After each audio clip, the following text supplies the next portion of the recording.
Day 23. I'm trying to reach the rating of 2000 before the end of this year. There are just a few days left. And today we try to cross the line of 1950. Let's go first game. My queen gets around. We play e4 and we are in the Sicilian. My opponent is fun. Okay, so what do we play here? Let's play g3. This is not a main line. Usually we play the move d4. And the idea is very similar. I always want to go with my moves c3 and d4. Now the bishop is attacking this pawn, so we need to protect it like this. And then we will keep going with c3 and d4. They're pushing a little bit too many pawns for my standards. Now I go with the 2 pawns in the center. This looks already quite nice for me. Once you have e6 and g6, this structure, you have to be really careful to avoid that I can play e5 and knight here before you can castle, because then I have this check and this check that could be really, really bad. There is a free pawn here. I'm taking it because then b4 and I should be alright. Let's bring out this bishop, protecting here, and then really b4 I think can be played. Oh wait, I blundered a pawn here. Alright, that was not really optimal, let's put it that way. Wow, they didn't even take. I think they didn't take just because they were scared of this move, but I think they should have taken. Now they are just a pawn down and with really few hopes. I'm thinking about queen there and this idea, this move, to trade the most active of their pieces, and I'm going to do that. This bishop is the most annoying of the black pieces right now. This knight is fully dominated by a pawn. Remember, when there is a pawn 3 squares forward to a knight, then this knight is called dominated because cannot move forward as the squares are controlled by the pawn. Bishop here is now my move, wanting to trade the most active piece. This is a great plan in general. Also, this knight cannot move forward, is as well dominated, and cannot go there as well because I would trade. I mean, okay, can go there. But, okay, they are not caring about this idea, so I'm very happy to trade that bishop, one of the most important pieces of black, and also it's very good because this bishop is controlling all the dark squares that now can suddenly become weak. I live in Switzerland. I'm Italian, but I live in Switzerland. And you know what is the most famous Swiss cheese?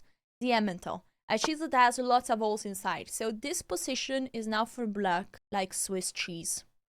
Lots of holes. Which is not good. Also, I don't like too much the Emmental. Sorry, Switzerland. So now they take, and now I could think about taking here. This pawn is now under attack, the queen is looking there. I could also just protect it like this. I actually have a very simple move. I think I can go with the queen there. Trying to trade material, and I quite like it. I might first stay there, queen takes, and then play queen here. They take, and I take. But if I do this, and queen there, then the queen could go there. And they don't trade. But then I play f4. Woohoo! Okay, let's go this. We trade one more time. And the idea is that after queen takes, we want to play the queen there and to trade the queens because, hey, we are still a pawn up. And if we trade the queens this way, we actually have even a safe pawn structure, no longer the double pawns. They have to take. I don't know why they are thinking. They got disconnected. Oh boy, this was already a worse position, but not lost. They have 15 more seconds to come back. Will they be in time? I think not. I think they are off. 5, 4, 3, 2, 1. And GG's. Actually, guys, after queen takes, I could even take here. And maybe they are not just losing a pawn, but they are losing a piece. So maybe they could have just disconnected because they didn't like their position anymore. Alright, we have a goal in mind. 2000 ELO, here we come. We have to win one more game. Gioco seti yono. C4, I think it's the first time we have the English opening. And I like to respond with E5. This is looking like a Sicilian, but with the black pieces, right? So I'll go out with a knight, and then I will bring also the other knight out. In this position... Okay, now they might go with this idea. I'll play a6. I want to develop my pieces in a very fun way. I want to play bishop there, and then to play d6. I want to wait to develop my king side, because I want maybe to play the move f5 or h5. I will go with the knight here, and I think my plan to play f5, f4 can really become real. Then I can castle, and I think I will have a very nice position. I will go all the way back here. It's nice to notice that they cannot push d4. I'm going to castle, and f5 is about to be played. This bishop is an invisible one, because it's so far away, but could be so painful. Bang! There we go. Okay, they're simply castling. Can I play the move f4? I like a lot this move. This bishop is also not having such a fun time there, because it's not protected by anyone. If the knight moves, I can go with the bishop here. The knight is moving to the side. I really don't like this move too much. What is happening after g6? Where is this knight going? Not here, not here, not here, not there. There is no way to pin this pawn, because I would take a free queen. The knight is lost. Man, be careful with your knights. Are we beating a 2000 ELO player in 11 moves? That would be too quick, honestly. Alright, they took with the pawn here, meaning that we have two options. One, we could take this knight, and two, we could take this pawn and say, nothing has changed. We are going to take here next, and I think we will do that. Yo, we take, even if this bishop is getting open, so we have actually to look at something. If we take there, there is knight here. And once we take there, the knight is sneaking here. So maybe we just take there. Yes, and we keep this bishop shut down. They can take with the queen, they are threatening mate. But now we can probably play just bishop here. Yup. We are offering the trade of bishop and protecting the mate. There is one check that is on g5. But I think we can trade the queens then, because we can play knight there. After knight here, we're offering the trade of queens. And if they take here, we don't take back because we would lose a piece, a rook, everything. But we first trade the queens. But they have an in-between move check there. Ooh, we have to be careful. We have to be careful. If we play this, look at this. Bang. They take here. And we say, okay, we first trade the queens. If pawn takes, we take back. But they actually have, after bing boom, we take the queen and they have bomb. They give a check. We move the king and then they take here. And we are suddenly in big trouble. So probably we just have to move the king away. That's still alright. We cannot trade the queens immediately, but we are still doing really alright. The bishops are now looking at each other. If we trade, it's good for us. Any single trade is great for us. And we already have an extra piece. So that's quite good. They have two pawns as compensation, but the pawns are getting really strong just if you're in an endgame, and the pawns are very pushed because they could promote. But in this middle game with lots of pieces, the pawns are going to be blocked. So pawns are not too dangerous. Now knight there is a great idea. White wants to keep the pieces on the board. I'm looking at a very sneaky move like knight there or bishop there. But I want to understand, is there any square where this knight could move and be annoying? For example, knight there. It looks annoying at first, but then I see what is the knight actually doing there? Nothing at all. So I think we can simply go there. Either with the bishop or with the knight. Yeah, I like to go with the bishop, so we are starting to trade. And I like that I don't want to keep this bishop on this diagonal. We take back. Now this is also protected. My next move is going to be knight here. Ooh, oh, I'm kidding. It's going to be this one. And then we take the queen. And I think this is going to be a GG. They don't want to resign. I'll take here. And then I'll take here. And then I will bring the queen, and then I will bring the rook. I don't know. I can do so many things, but let's calm down. Let's go with the queen there. We're attacking the bishop, and we're threatening... Ooh. Ooh. This is crazy. Okay, we're collecting all the pieces. Check. I think my opponent doesn't want to play anymore for real, but that's mate. GG's. This was a 95% accuracy game. And of course, this was a big blunder by my opponent that is simply losing a piece. New game? They play d4 and we go with the knight out. So this could be the shortest, the quickest video of this series. Nice. d4, c4, we play c5. I have a video about it, about the old Benoni.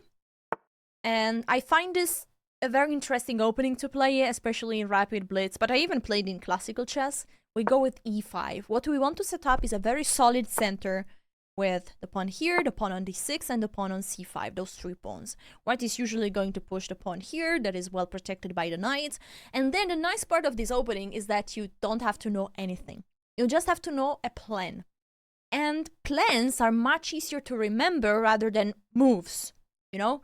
So here my plan is to go bishop out, knight here, to go short castle, and then I want to play f5. And in order to play the move f5, there are a series of moves that would be perfect. I will show you them. So first of all, we'll go with the knight out, with the bishop out, then with the knight out, and then we castle. This is quite easy. Now, in order to push the pawn on f5, what we want to remove is, what we want to do is to remove 2 knights, this one and this other one. In order to remove this knight, there is one idea and another one. Knight h5 is number 1, so we can push this pawn. And number 2 is knight e8. In this position, maybe knight h5 is too risky, because the knight could be hanging. And what are we going to do against g4? Usually, if the knight goes there, after g4, you want to go with the knight there. But now we are losing a pawn, and we don't want to lose a pawn. So we will go with the knight back here. I know that it looks like, Alessia, what are you doing with your pieces? They are all in the first rank. But it's actually alright. Now they are pushing f4. I think we have to take.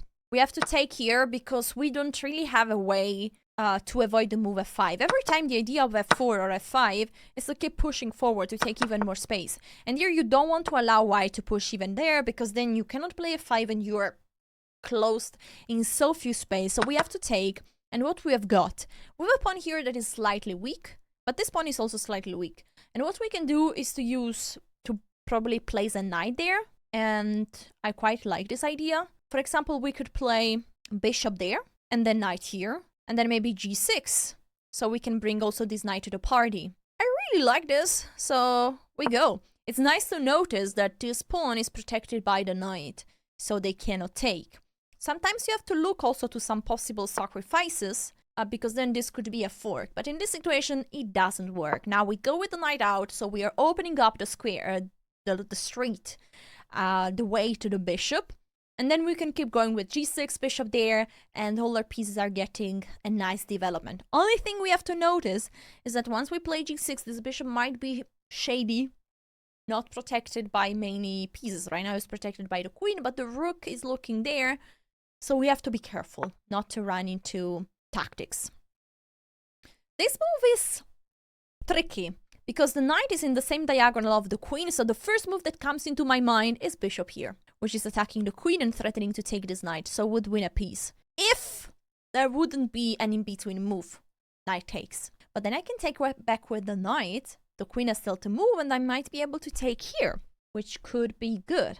So I think we go for this move. Actually, I'm not even sure if I'm going to trade this, because my knight is probably stronger than we take back like this. The nice part to notice is that even after okay, we just take the queen anyway. So I'm not sure if we're going to trade there, because here you have to ask, and this is very important. Every time there is a trade, you have to ask, is the trade convenient to me or not convenient? Let's have a look at this situation. I traded my bishop, my dark square's bishop that was blocked by this pawn, for a knight. Actually, my opponent did that. And that's okay for us. But now trading this knight for this bishop, is it actually a good deal? I'm not totally sure. And quite frankly, I believe it's not. So I'm not going to trade. Maybe I will trade later, but not now. If we are not going to trade, what are we going to play? One move that comes to mind is to play knight here, wanting to support the knight there. Because I don't want that they trade pawn takes and then they have a pass protected pawn, which is a long-term advantage. So either I play rook there or knight here. Let's go with the rook there, because it's not sure if my knight wants to go there. For example, in some cases, the knight could be very nice here to attack this pawn. For example, if they now play h3, I will go back with the bishop here, and then this pawn will be attacked 1, 2, and 3 times. So if I take there, this pawn could be hanging. Let's go there, moving the rook, keeping this pawn protected. I will play this move. This is a very useful move. It's stopping, okay, stopping the knight from getting there, and now the knight is pinned. And also maybe at some point preparing to move b5. Anyway, our knight is pinned. What do we do? One move is quite simple. Maybe it was better to move the knight there just to avoid this, actually. So one move is quite simple. We could go with the knight there. But I'm not such a huge fan of this. If e5 we can luckily take, so it shouldn't be a problem. Okay, I don't like too much this pin. Is really a little bit annoying. But we are going to deal with it. Look at this, queen there. Attacking this pawn. How do we protect the pawn? Well, there would be queen there. That could be a possibility. But then maybe e5 can be played. Not really, because we can take. But maybe the queen could take there. After knight takes, they take the queen. But this is just a trade, so it's good for us. So queen there is definitely a possibility. Also h6 is something that we need to look at. Because if the bishop moves, we might have g5. It's crazy. I know. But it's something that could happen. And if they take here, I'm taking there, and then this pawn is protected. You know what? I'm playing this move. Let's see what you want to do. Because if they take, you're getting scared, and might be this the case. We take back here, and we actually have a great position. The pawn is protected by the queen, and we are doing all right. e5, maybe e5 can be played. Oh yeah, they're going for this, because now e5 can be played. After pawn takes this, and you're left with a very strong pawn. Okay, at some point I can fight it back with the move b4, but maybe now they have a better position. Ouch. Yeah, e5. Alright, I think we will trade everything and try to defend this position. Yup, we trade. And now we might go with the queen there, trying to trade even more. Or to play the move b5. Yeah, let's try to trade everything. Even if the endgame is actually better for my opponent, for real. Because they have this pawn that is so strong, so powerful. But there are a few things that we can learn from this game, so let's go for the endgame. We trade, and then maybe we go even with the rook there. Because once there is a pawn like this one, there is something that you have to do, and is to block that pawn. The best blocker is the knight. A knight here would be great. Now, timing-wise, I'm not 100% sure if we can get there, because the knight might go there. Yeah, you see, they're playing really well. No, for real. Really, really great. Now the knight... Oh, okay, this might be a mistake. I will go with the knight here, controlling the square, and this is quite important. Now I'm playing this move, and I'm undermining this pawn. Yeah, that's great. Now the pawn is no longer a problem. I have to bring the king as quick as possible. Even if there is this knight there, offering a trade, but okay, I have to bring my king. It doesn't matter. It doesn't matter. If the knight goes there, I might even go with the king there, not because this pawn is hanging. So either I trade. I mean, I think... No, if I trade, I'm lost. So I will go with the knight here, protecting the pawn. The pawns here, like this, are very good because they are controlling all the squares in front of the king. You know that I might lose this endgame. That's bad. Yeah, they are creating a pass pawn there. Maybe now it's time to go for this move. Yup. Let's go. I'm trying to make things look crazy. Because now it's true that they have two pawns, but they have suddenly a faraway pass pawn. So that could be quite powerful. And now I'm pushing. And how are you stopping this? Wait. I'm pushing even more. How are you stopping the pawn? I'm just promoting. They went way too fast. And now the pawn is just unstoppable. I'm just promoting, bro. Wait a second. I'll take it back because I was calculating this. I promote, they take, and how do I stop this pawn? By giving a check and then taking here. But at the end there is a fork. So, let's slow down, everybody. I think I can take and play this check anyway, but then maybe I don't have to take the pawn and move my king away. The knight goes there and I will go there. I think that's alright. Let's hope so. This is fun. This is still really fun. Maybe they just resign here. No, they are pushing. Okay. I will give a check here, and then a check here, and now I think it's a GG. Yes! There we go. Alright, final game for today. We have another 2000 ELO player, so let's go. With the white pieces against the Sicilian. And again, we have the Rossolimo, basically like Spanish, but with the Sicilian. Alright, usually here I love to take there because I'm going to disturb for real the pawn structure. And usually they take with this other pawn in order to play the move d5. In general, when you have to capture with a pawn, capture towards the center. Unless there is any special reason. Now, if they could play the move e5, I think they would get a good position. Because they can simply develop the pieces in a very simple way. Like knight here, bishop there, and this. But I can play the move e5, and now the knight cannot go there. The bishop is blocked inside this box of his own pawns. And this bishop can just go there, but it's the same square where the knight wants to go. So actually their position is really missing hair. No, not hair, sorry. Air. Without the H. How am I going to move on? Castle, knight here, d3, bishop. Ooh. Wait a second. f5. This is a critical move because we could go en passant. We could go en passant and we have to decide how does it look for us.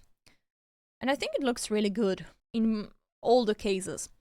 Now, if we let this pawn here, actually we will not have so many chances to go for an attack. Because this pawn is a good blocker. So I think we are going to take en passant, has to be played. And now if they take with the knight, this pawn is also weak. So I'm going to castle here. And I was looking like, how should I develop all my pieces? This is something that you should do. And I think I will place a rook there. Because I want to block this pawn from being pushed, and maybe I want to even place a knight there to block it, to block the pawn. Because if they push this now, suddenly they have the f file as compensation, and it's not so clear, because imagine, they push this pawn, they put a bishop here pinning, that's annoying. Then they can push this pawn even forward, they can move this knight, and the rook is joining the party, they could go in with the queen. I don't like this. So we need to let this pawn stay there. Pawn has to stay there. Now if I play knight here, that could be queen c7. And then there are two pieces attacking my knight, and it's protected just by the rook. So I feel like I need to develop my pieces as well. But if I play d3, they could sacrifice this pawn. But I don't think it's such a great deal. So let's play d3 and let's speed up the development. We are going for bishop g5, knight c3. This is lovely. Okay, we keep going. Bishop on g5, pinning the knight. Queen there, looking at this pawn. Let's play the move knight here. Because this pawn is actually well protected, and I'm not sure if I want to play h3. Because in some cases, if they play this move h6, maybe I want to go with the bishop there and then trade and take back like this. Then there is another move that comes to mind, and is to play take here, rook takes, and then knight there. The rook takes, and then we take there, and we end up in this endgame. I think we are not in such a hurry, so maybe we can try to even improve the pieces before these tactical ideas. So maybe go with the queen there. It's a little improvement because we could be attacking this pawn. So I like it. And maybe we provoke the move h6. If they play h6, we were happy to take there. And then to go with the knight, make the trade, maybe place a knight here. Okay, they are pushing, they're getting space on this side of the board. Now I have to ask myself, is the move h6 useful or not? Sorry, the move h3. I'm not sure if the move h3 is useful, because maybe I want to place a knight there and then to play f4 and g3. That's why we go for it. It's time. Everything is ready. Our queen and rook are set. So we take there. If they take with the pawn, the king is going to be weak. Oh, actually, they take with the pawn. Alright, I wasn't ready for this. I didn't think this was possible. We go with the knight up anyway, attacking there. And now we bring the queen up. Yup. If they push here, they will leave so many squares very weak. So I don't think it's a good idea. Plus, I'm going to take there. Yes, they are protecting, and now I think I can slide my queen in. Da-da-da-da-da. Vamos a bailar esta vida loca. So, my next moves can be knight there, on rook here, slide the rook in. This looks lovely. And it's not so easy for them to protect with the pieces. If they push this, my knight is going there. So I think they are going to play e5, trying to bring this bishop to the game. Or maybe not. They want to protect with the rook. Now I'm going to do this. I'm bringing my rook to the g file. You're not improving the position. I'll go with the knight here, and this is happening. That's about to be played. And that's going to be a mate threat. For real. I can do check. The king is there and checkmate with the knight. I don't see a way to stop this. And this could be how to crash a 2000 player Elo. We're at move 18. That's sick. They are now thinking, and I think they will take some time here because the threat is huge. Maybe a rook g7 could be a way to defend this position, but then this pawn is falling. This doesn't look any good. Bishop f8 is also another way attacking the queen, but I can take there with a check. And I think, guys, they are trying this. They are surviving, but barely. Because now they bring the rook. It's true, it seems like, oh, they are getting the rooks active, but that's not a big deal. I can move my queen where? Probably here. Yup, there is not even this move. And the rooks are attacking there, but actually not really attacking much. So now we have an extra pawn and a very good position because this bishop is blocked by his own pawns. The queen is also out of the game. Not really doing much. If they push here, I might just push this pawn so that the queen is blocked by the pawn, the rook, the other pawn. The queen is not getting back to the game. Now the bishop is back here, and the only thing they want to do is to bring the queen there. Alright, this seems good. I will bring my other rook to the party. You have to bring all your pieces. You play with all of them. And if the queen goes there, first of all, this pawn is hanging. But you might say, huh, this pawn is hanging as well. But I can play first rook here, attack the queen, and then that pawn might be falling. H6. I truly dislike this move because it's just creating more weaknesses. And that's really not necessary in this situation. I think we play rook here, wanting to trade this rook. And if we trade this rook, we also can sneak with the knight there. For example, I'm thinking like rook takes, the queen covers. Then we go with the knight there. This is nearly winning. We're attacking the rook. Okay, they are protecting. I will bring the other rook. Simple and very nice. Bring the other rook. And then we are also bringing the knight there. Alright, the queen has been moved. I think I have an amazing move. Bang! Knight there, attacking the queen. And if the queen goes on f6, which I think is the most natural move, there is an amazing tactic winning the bishop. We are taking here. The rook has to take, and now we go with the fork. There. And then the rook is pinned, cannot take the knight, and the bishop is hanging. And that's all force. You cannot not take the queen, and that's why they just resigned. I'm so happy today was short and crispy. All the games went smoothly. So like this video and subscribe to the channel. And guys, last reminder, today is the last day for 30% off if you want to improve your chess with a Grandmaster guide. Noel as its course, and its link is in the description. Thank you so much for watching, guys. I'll see you tomorrow for the final 2 days of this challenge. Thank you so much for watching. Ciao, ciao.